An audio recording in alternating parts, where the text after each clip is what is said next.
Okay, hi. My name is Edith Navarro. I'm from Waianae, Hawaii. And my hobbies are, I have tortoises at home, 3 of them. So I spent most of my time with them outside, and also with my yard and my plants. So that's my normal everyday outside. And I'm a kidney living donor to my husband. So this September will make 12 years.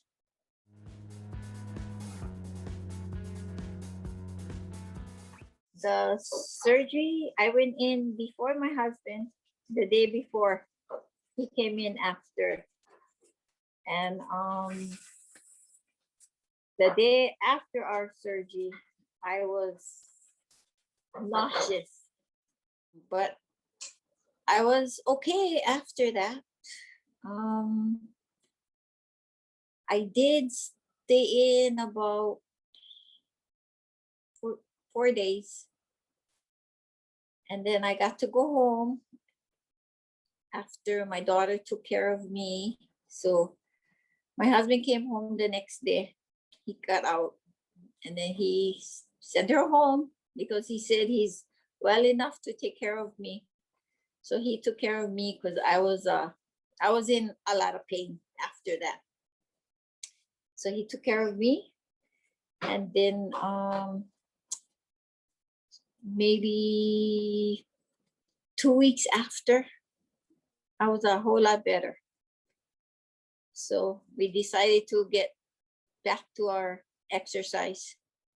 The day after his surgery, he was, I think the next day I guess they make you walk around. So we're in separate rooms, but I was across the hall from him. So they made him get up and walk. So every morning I would hear him going with his squeaky IV pole, going down the hallway, coming back to his room. And all the time he was in there, he was doing that.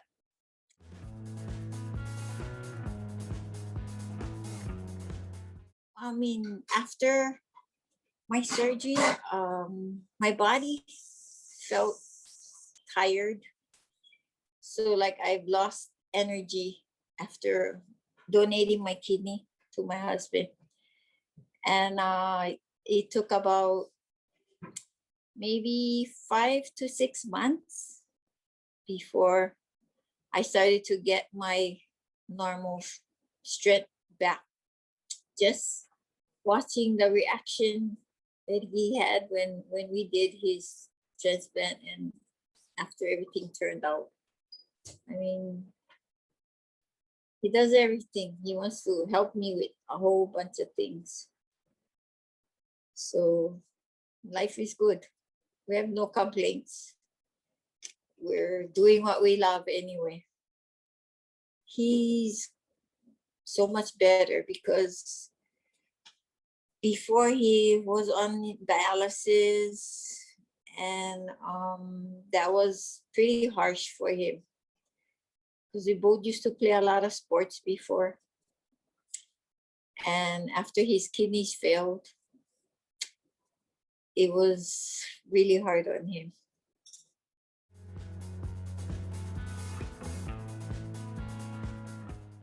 He taught me to take care of myself, watch what we eat, watch what we put in our bodies, and exercise. Yeah, and just stay healthy.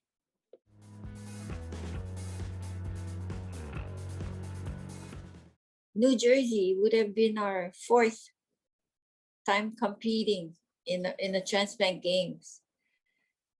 But we first heard it from one of our friends that we met at the beach while exercising. We told him about our transplant, and he told us that his son-in-law plays for Team Hawaii, and they travel to different states to compete in games.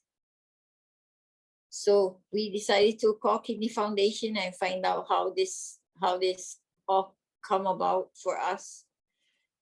And that is how we got started. They got us into this. We enjoy listening to people's stories that they have of, you know, whatever they lungs, their eyes, their kidneys. So all these stories is so touching.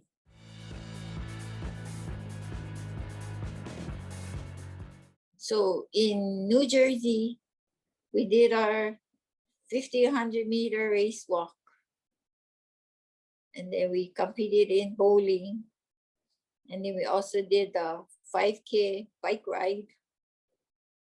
And we did the 5K run walk to the Meadowlands and the TikTok. And our favorite part out of this was the 5K run walk to Meadowlands. We could do it with our team, with our teammates. We also had set up a tent in the area that we're at, and then to promote organ donation.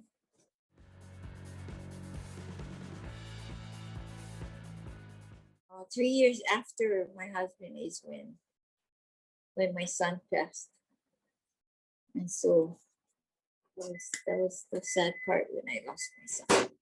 But you know, after I think back at it, you know that I was still happy because, like I said, you know, you can live on through someone else's eyes, yeah.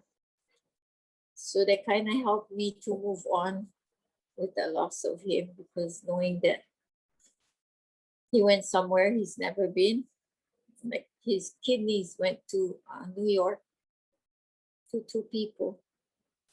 So he gave life, second chance at life to 2 people. He always liked to help people. Kids, like little kids, he would teach them how to do certain things. I mean, he was always giving, laughing. He was happy. And then so yeah, he liked to craft. So he made flowers with the duct tape. So sometimes he would come and say, "Mom, I made this for your Mother's Day." So he would bring me these roses made out of duct tape. They're cute. So I was glad that I saved all of these things that he made. Oh, and he loved music. Music was number one for him. Mariah Carey. That's all I used to hear, playing Mariah Carey all over. And Whitney Houston, that was all his music that he liked to listen to. So he would carry this big radio on his shoulder when he was going somewhere and just listening to his music. So, and he loved to dance. So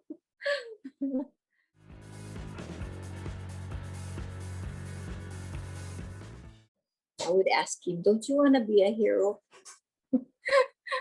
to help give someone a second chance at life. And also I would tell him, you know, it's a way that you can live on through someone else's eyes, instead of, you know, you don't know where it's gonna be, but you know, you get to live on through someone else's.